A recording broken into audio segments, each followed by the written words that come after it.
Hello guys, आज हम बात करने जा रहे हैं सेक्शन 13B के बारे में।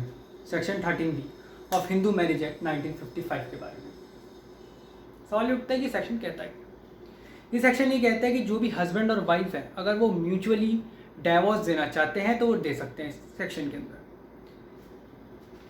Husband and wife a consent petition in the family court and with the jurisdiction to grant the divorce by mutual consent. यानी कि जो हस्बैंड एंड वाइफ हैं जो कि हिंदू हैं, वो म्यूचुअली डाइवोर्स दे सकते हैं इस धारा के तहत, सेक्शन 13B के तहत।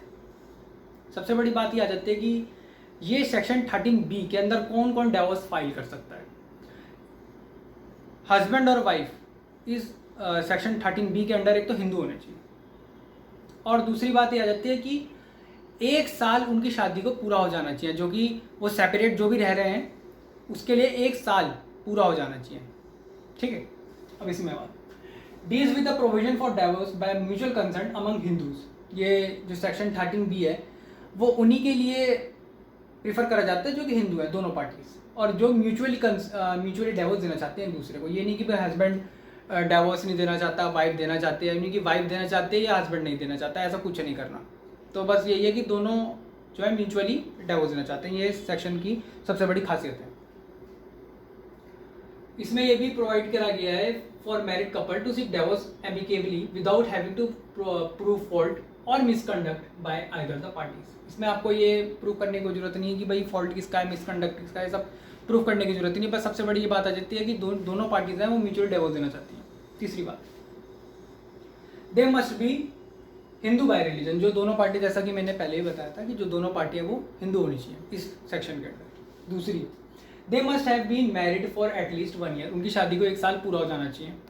यूँ नहीं कि भाई 12वें महीने में ही आपने कंसेंट पिटीशन फाइल कर दी, तो ऐसा नहीं हो सकता।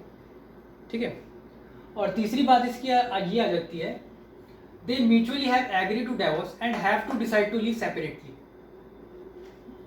एक तो म्यूचुअली डाइवोर्स देने चाहते हैं और उन लोगों ने डिसाइड कर देना करा हुआ हो कि हाँ भाई हमने अलग अलग रहना है। ठीक है, ये भी बात है।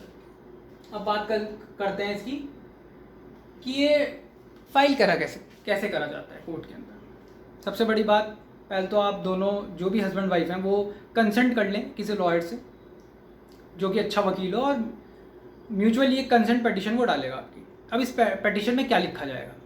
पहला, name and address of both the parties. जो भी पार्टी का नाम है, जो हस्बैंड का नाम है, for example x and wife का नाम वाई है, तो ये नाम लिखा जाएगा। और उनके दोनों के एड्रेस, जो भी आधार कार्ड और पैन कार्ड में एड्रेस लिखे हुए होंगे, वो रेजिडेंशियल जो एड्रेस है वो आपके लिखे जाएंगे इस कंसेंट पिटीशन में। दूसरा, date of marriage such as date and place of marriage. जो डेट, जिस दिन आपकी शादी हुई थी और जो जगह है आपकी शादी की, वो भी लिखी जाएगी। दूसरा, रीज़न, किस वजह से आप डाइवोर्स देना चाहते हैं, किस वजह से आप अलग अलग रहना चाहते हैं, ये भी लिखना पड़ेगा। ठीक है जी, तो ये स्टेटमेंट तो जाएगी। A statement confirming that they have been living separately for at least 1 year and mutually decide to dissolve the marriage। यानी कि जो दोनों हस्बैंड वाइफ हैं, एक तो 1 साल तक अलग अलग रह रहे हो कि भाई दोनों में कोई साथ में ना रह रहे हो और अलग अलग रह रहे हो पूरे 1 साल तक, और स्टेटमेंट जाएगी इसकी भी। ठीक है, कि भाई क्यों रह रहे थे अलग अलग और क्या वजह रही थी। अब इसमें अलग बात आ जाती है कि जुरिडिक्शन क्या है। सेक्शन 13B कौन से कोर्ट में डाला जाता है, कौन सा उसका जुरिडिक्शन है? तो सिर्फ फैमिली कोर्ट के पास एक जुरिडिक्शन है कि वो कंसेंट पिटीशन फाइल कर अपने पास रख सकते। ठीक है, तो फैमिली कोर्ट में कंसेंट पिटीशन डाली जाएगी। इसमें कौन कौन रहेगा? जैसी एडवोकेट ने कंसेंट पिटीशन डाल दी, तो दोनों जो पार्टीज़ हैं वो एक तो मौजूद रहनी चाहिए एट दैट टाइम, और 2 विटनेस उनके साथ होने चाहिए जो कि इस कंसेंट पिटीशन में साइन करेंगे। ठीक है, during the hearing both the parties available. और जब हम लोग ने जब जो पार्टीज़ हैं वो जब एक डाइवोर्स केस फाइल कर देंगी, एक तो कोर्ट जो है उनको एक कूलिंग ऑफ पीरियड देगा, 6 मंथ्स का कूलिंग ऑफ पीरियड। ये पीरियड किस लिए दिया जाता है, अब इसके बारे में बात करते हैं। ये पीरियड इसलिए दिया जाता है ताकि जो दोनों हस्बैंड वाइफ हैं वो साथ रह सकें। जो भी अनबन उनके बीच में हुई है, अगर वो क्लियर कट करना चाहते हैं तो वो कर सकते हैं। 6 महीने कोर्ट देता है।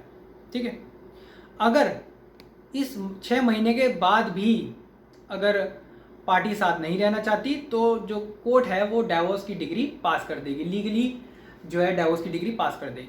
अब बात करते हैं कि अगर हस्बैंड एंड वाइफ का कोई बच्चा भी है तो उसका क्या होगा। एक तो उसकी कस्टडी का केस डाला जाएगा, दूसरा मेंटेनेंस भी देनी पड़ेगी। जब तक ये केस चल रहा होगा, मान लेते हैं कि ये केस 1 साल तक चले, 1.5 साल तक चले या 6 महीने के चले, जैसे भी केस चलेगा, जितने भी टाइम पीरियड के लिए केस चलेगा, तब तक फादर को जो है बच्चे की कस्टडी के लिए मेंटेनेंस के लिए मेंटेनेंस देनी पड़ेगी। ठीक है, मेंटेनेंस देनी ही पड़ेगी। ठीक, तो सेक्शन 13B से जुड़ी हुई जानकारी मैंने आपको दे दी है।